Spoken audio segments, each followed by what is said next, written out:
Hello दोस्तों, आप सभी का स्वागत है आपके यूट्यूब चैनल केडी क्लास में।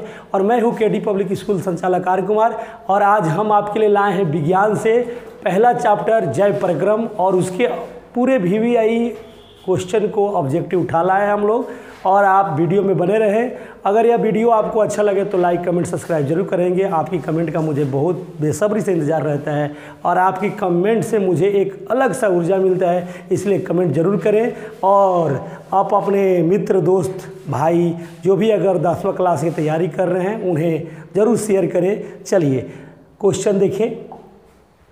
क्वेश्चन 1 है, वैसे पौधे जो अपने पोषण के लिए सड़ी गली चीज़ों पर निर्भर रहते हैं उन्हें क्या कहते हैं। तो आपको मालूम होगा जो सड़ी गली से जो अपना भोजन प्राप्त करते हैं उसे हम मृतजीवी कहते हैं। क्या कहते हैं? मृतजीवी कहते हैं। चलिए नेक्स्ट क्वेश्चन देखा जाए। अगला क्वेश्चन आपका है, स्वपोषी पोषण के लिए आवश्यक है सूरज का प्रकाश की क्लोरोफिल की जल और कार्बन डाइऑक्साइड किनमें सभी। तो आपको मालूम होगा कि स्वपोषी को पोषण के लिए सभी चीज़ की ज़रूरत है, जैसे सूरज की प्रकाश की भी ज़रूरत है, क्लोरोफिल की ज़रूरत है और जल और कार्बन डाइऑक्साइड की भी ज़रूरत है। तो इसका ऑप्शन होगा सभी होगा। इनमें तीनों ऑप्शन आपका सही है। चलिए नेक्स्ट क्वेश्चन है आपका, इनमें कौन प्रकाश संश्लेषी अंग हैं? हरित लवक, स्टोमेटा, जड़ और तना। तो आपसे आपका जवाब होगा हरित लवक होंगे। कौन होंगे? प्रकाश संश्लेषी अंग हैं हरित लवक। चलिए नेक्स्ट क्वेश्चन देखा जाए। अगला क्वेश्चन मेरे दोस्त है, वायुमंडल में कार्बन डाइऑक्साइड का प्रतिशत मात्रा कितना है? तो कार्बन डाइऑक्साइड का प्रतिशत मात्रा है 0.03%। और आपका ऑप्शन होगा सी सही। कौन सा? सी सही होगा।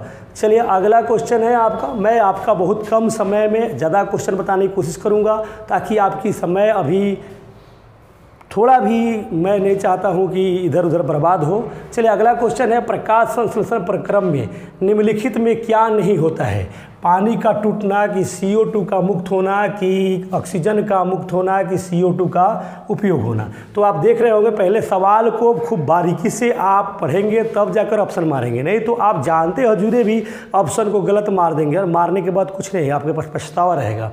यानी कह रहे प्रकाश संश्लेषण प्रक्रम में निम्नलिखित में क्या नहीं होता है? प्रकाश, पानी का टूटना, कि CO2 का मुक्त होना। तो आप जानते हैं कि पानी का टूटना भी होता है, CO2 का मुक्त माने कार्बन डाइऑक्साइड मुक्त होता है कि नहीं होता है? तो यही नहीं होता है। ऑक्सीजन मुक्त होता है प्रकाश संश्लेषण में, CO2 का भी उपयोग होता है, लेकिन कार्बन डाइऑक्साइड मुक्त नहीं होता है। कार्बन डाइऑक्साइड ग्रहण करते हैं प्रकाश संश्लेषण में, है ना। और यहाँ लिखा है कि क्या नहीं होता, तो कार्बन डाइऑक्साइड मुक्त नहीं होता है। चलिए अगला क्वेश्चन आपका है, इनमें किसके द्वारा अमीबा भोजन का अंतग्रहण करता है? तो कूटपाद द्वारा है, कि भोजन रसधानी द्वारा, कि केंद्रक द्वारा, कि परिवहन द्वारा। तो आपका जवाब होगा कूटपाद द्वारा अमीबा भोजन का अंतग्रहण करते हैं। अगला क्वेश्चन है मेरे दोस्त, इनमें से किस छिद्र के द्वारा ग्रास नली से जुड़ा हुआ रहता है? निगल द्वार है, कंठ द्वार है, मल द्वार है, इनमें से कोई नहीं।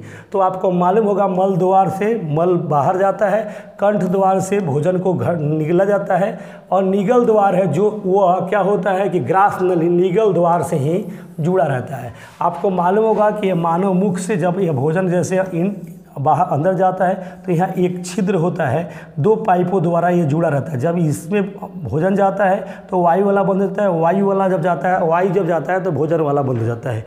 ये आप देखेंगे मानव के। पादप अपशिष्ट कहाँ संचित होते हैं? पत्तियों में, कि छाल में, कि कोशिकीय रिक्तिकाओं में, कि इनमें सभी। तो आपका जवाब होगा इनमें सभी होगा, क्योंकि पत्तियों में भी रहता है, छाल में भी रहता है, कोशिकीय रिक्तिकाओं में भी रहता है। चलिए अगला क्वेश्चन है, मनुष्य में वृक्क किससे संबंधित है? पोषण के, श्वसन से, कि परिवहन से, कि उत्सर्जन से। तो आपको मालूम होगा मेरे दोस्त कि मनुष्य में वृक्क उत्सर्जन का काम करता है। यहाँ रक्त छनाता है और वहाँ से विशुद्ध रक्त को बाहर भेज देता है, शुद्ध रक्त को पूरे शरीर में भेज दिया जाता है। चलिए अगला क्वेश्चन है, पादप में जाइलम उत्तरदायी है जल का वहन के लिए, कि भोजन के वहन के लिए, कि अमीनो अम्ल के लिए, कि ऑक्सीजन के लिए। तो आप देख रहे होंगे पादप में जाइलम उत्तरदायी है किसके लिए? तो जल के लिए। कौन सा? जाइलम है जल के लिए, फ्लोएम है भोजन के लिए। चलिए अगला क्वेश्चन है आपका, मनुष्य में ऊर्जा का एकमात्र स्रोत क्या है? अमीनो अम्ल की है, वसा है, प्रोटीन है, ग्लूकोज है। तो आपका जवाब होगा प्रोटीन है। भले सॉरी ग्लूकोज है, कौन सा, ग्लूकोज, और आपका ऑप्शन डी सही होगा। चलिए अगला क्वेश्चन मेरे दोस्त है, पचे हुए भोज्य पदार्थ का अवशोषण होता है छोटी आंत में कि बड़ी आंत में कि आमाशय में कि आकृति में? तो आपका जवाब ए सही होगा, क्योंकि छोटी आंत में पचे हुए भोजन का अवशोषण होता है। रही से प्रोटीन, वसा, विटामिन, खनिज लवण को सभी जगहों पर भेजा जाता है। अगला क्वेश्चन है, प्रकाश संश्लेषण क्रिया का एक उप उत्पाद है पानी की, दूध की, ग्लूकोज की, लवक? तो आपको मालूम होना चाहिए कि ग्लूकोज है, कौन सा है, ग्लूकोज है, और आपका ऑप्शन होगा सी सही। चलिए अगला क्वेश्चन है मेरे दोस्त, करें शरीर में सबसे छोटी रक्तवाहिनी का नाम क्या है? धमनी है कि कोशिकाएं है कि शिरा है कि वैनाक्यव है? तो आपका जवाब होगा वैनाक्यव है, क्योंकि यही सबसे रक्तवाहिनी का सबसे छोटा भाग है। अगला क्वेश्चन है आपका, मनुष्य में रक्तदाब का सामान्य मान क्या होता है? तो आप ये तो कौन नहीं जानता है कि ये ऑप्शन ए सही होगा, 120/80 होता है। ठीक है, चलिए सिस्टोलिक होता है 120, डायलिसिस होता है 80, ये सभी को जानते हैं। हृदय का कौन सा भाग रक्त ग्रहण करता है? अलिंद, निलय, साइनस शिरा? यह होगा आपका ऑप्शन सही, सी साइनस शिरा होगा। साइनस शिरा सही, थोड़ा सा टाइपिंग में हम लोग का टाइपिंग में गड़बड़ है, साइनस ऐसे लिखाता है, साइनस शिरा होगा। चलिए ये थोड़ा सा याद आप लोग रखेंगे कि पूरा न रहेगा, साइनस शिरा, यहाँ थोड़ा सा टाइपिंग में गड़बड़ है। चलिए अगला क्वेश्चन देखिए, कह रहा है मनुष्य के हृदय में कितने कक्ष होते हैं? 1, 2, 3, 4? तो आपका जवाब डी सही होगा, क्योंकि मनुष्य के हृदय में 4 कक्ष होते हैं। चलिए अगला क्वेश्चन है मेरे दोस्त, मनुष्य की समान हृदय धड़कन क्या होती है? 72 प्रति मिनट की, 100 की, 80 की, 50?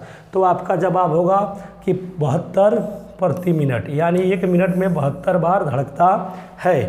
अगला क्वेश्चन है कि वह जीवधारी जो अपने भोजन का संश्लेषण स्वयं करते हैं उन्हें क्या कहते हैं? तो कौन नहीं जानता है, उसे स्वपोषी कहते हैं, यानी कि बी होगा। परपोषी दूसरे पर निर्भर रहते हैं, मृत जीवी मृत से प्राप्त करते हैं, प्राणी समपोषी, यानी दोनों एक दूसरे से अनुसार संबंध बनाकर रहते हैं, इसे स्वपोषी कहते हैं। क्या कहते हैं? स्वपोषी। थोड़ा आप देख लेंगे यहाँ टाइपिंग में थोड़ी सी हम लोग गड़बड़ी थी, स्वपोषी कहते हैं। चलिए अगला क्वेश्चन है, प्रकाश संश्लेषण के लिए निम्न में से कौन से कच्चे पदार्थ की आवश्यकता नहीं है? कार्बन डाइऑक्साइड की, ऑक्सीजन की, क्लोरोफिल की, जल? तो आप देख रहे हैं प्रकाश संश्लेषण में कार्बन डाइऑक्साइड की ज़रूरत है, एकदम सही ज़रूरत है। चलिए क्लोरोफिल की भी ज़रूरत है, जल की ज़रूरत है, लेकिन ऑक्सीजन की ज़रूरत नहीं है। क्यों? क्योंकि ऑक्सीजन तो यह छोड़ते हैं, प्रकाश संश्लेषण प्रक्रिया में ऑक्सीजन छोड़ा जाता है और कार्बन डाइऑक्साइड को ग्रहण करते हैं, तो यहाँ ऑक्सीजन की कोई ज़रूरत नहीं है। वही पूछ रहा है कि कच्चे पदार्थ की आवश्यकता नहीं है, तो ये आप बताएंगे ऑक्सीजन है। इसीलिए मेरे दोस्त, जब भी आप परीक्षा में बैठे और परीक्षा में आपको क्वेश्चन मिले तो ज़रूर ध्यान देंगे कि आपसे क्वेश्चन क्या पूछ रहा है।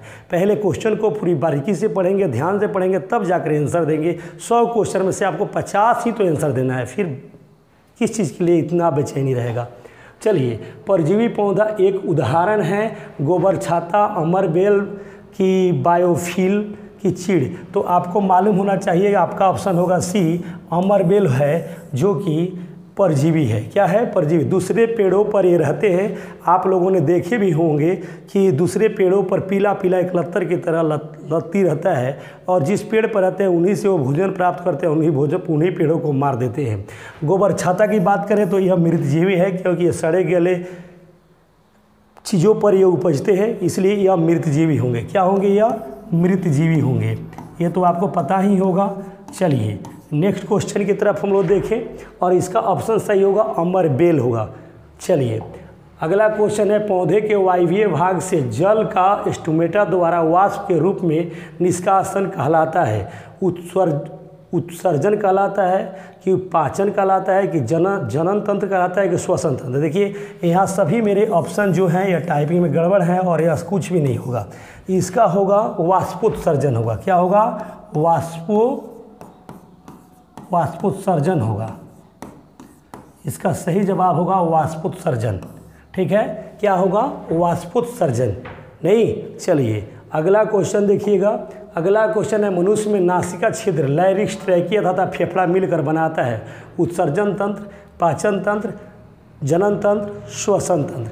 तो इसका जवाब आपका होगा श्वसन तंत्र, और आपका ऑप्शन डी सही होगा, क्योंकि मनुष्य में नासिका छिद्र, लैरिक्स, ट्रैकिया तथा फेफड़ा मिलकर बनाता है श्वसन तंत्र बनाता है। अगला क्वेश्चन है मेरे दोस्त, एटीपी में फास्फेट की संख्या कितनी होती है?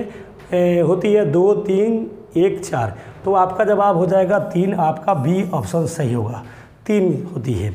अगला क्वेश्चन है, स्वस्थ व्यक्ति का सिस्टोलिक रक्तचाप होता है कितना? तो 120 होता है। सिस्टोलिक 120 होता है और डायलिसिस होता है 50। तो आपका जवाब हो जाएगा ए सही।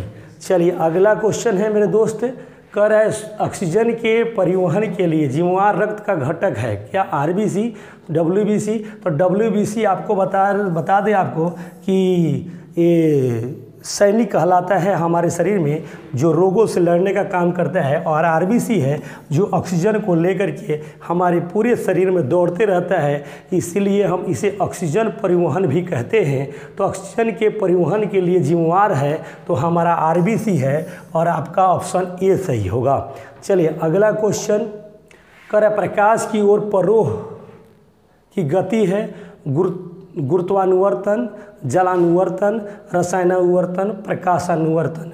तो आपका ऑप्शन सही होगा डी, क्योंकि प्रकाशानुवर्तन होगा।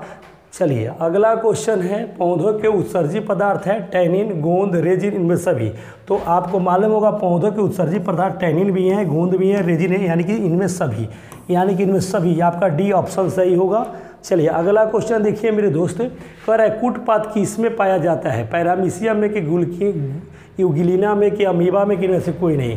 तो आपका ऑप्शन सी सही होगा, क्योंकि अमीबा में ही कूटपात पाया जाता है और वह उसी की सहायता से अपना भोजन करते हैं। अगला क्वेश्चन है, प्रकाश संश्लेषण क्रिया होता है दिन में, रात में है वह यहाँ पर में, दिन में कि रात में, कि रात दिन में, रात और दिन दोनों में, कि सुबह शाम। तो मेरे दोस्त आप जानते होंगे कि प्रकाश संश्लेषण की प्रक्रिया सूर्य की उपस्थिति में होती है, तो यह होगा दिन में ही होगा, और आपका ऑप्शन ये सही होगा, क्योंकि दिन में होता है। रात में तो सूर्य की उपस्थिति नहीं रहती है, तो प्रकाश संश्लेषण की प्रक्रिया बंद हो जाता है। इसीलिए पेड़ पौधे भी रात में कार्बन डाइऑक्साइड लेने लगते हैं नहीं, और रात और दिन कह रहा है, तो रात और दिन तो होगा नहीं, क्योंकि रात में सूर्य की उपस्थिति रहती नहीं है, और सुबह शाम तो ये भी ठीक है, लेकिन दिन में ही होना चाहिए। सही कह रहा है, रक्त में आयरन की कमी से होने वाला एक रोग का नाम बताइए। तो इसका है ऑप्शन सी सही होगा, एनीमिया रोग होता है, ठीक है, आयरन की कमी से। चलिए अगला क्वेश्चन है मेरे दोस्त, प्रकाश संश्लेषण की प्रक्रिया में ऑक्सीजन बाहर निकलता है जल से, कि ग्लूकोज से, कि कार्बन डाइऑक्साइड से, कि ट्रिक्योजोम से। तो आपका ऑप्शन ए सही होगा, जल से निकलता है, ठीक है। अगला क्वेश्चन है मेरे दोस्त, मैग्नीशियम किस में पाया जाता है? क्लोरोफिल में, कि लाल रक्त कण में, कि वर्णी लवक में, कि श्वेत रक्त कण में। तो आपका ऑप्शन सी सही होगा, वर्णी लवक में मैग्नीशियम पाया जाता है। अगला क्वेश्चन है आपका, क्वेश्चन खत्म है आपका, और आप देख रहे होंगे कि थैंक यू फॉर वाचिंग।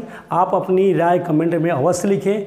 चलिए अगर आपको यह वीडियो आपकी ज़रूरत का लगा हो तो आप ज़रूर शेयर करेंगे मित्रों में अपने, और कमेंट करके मुझे बताएंगे कि आपको ये वीडियो कैसा लगा। हाँ, अगर मेरे चैनल पर आप पहली बार हैं तो मेरे चैनल को सब्सक्राइब जरूर करेंगे। तब तक के लिए धन्यवाद। मैं मिलता हूँ नेक्स्ट दिन नेक्स्ट वीडियो के साथ, फिर से हाजिर हूँगा।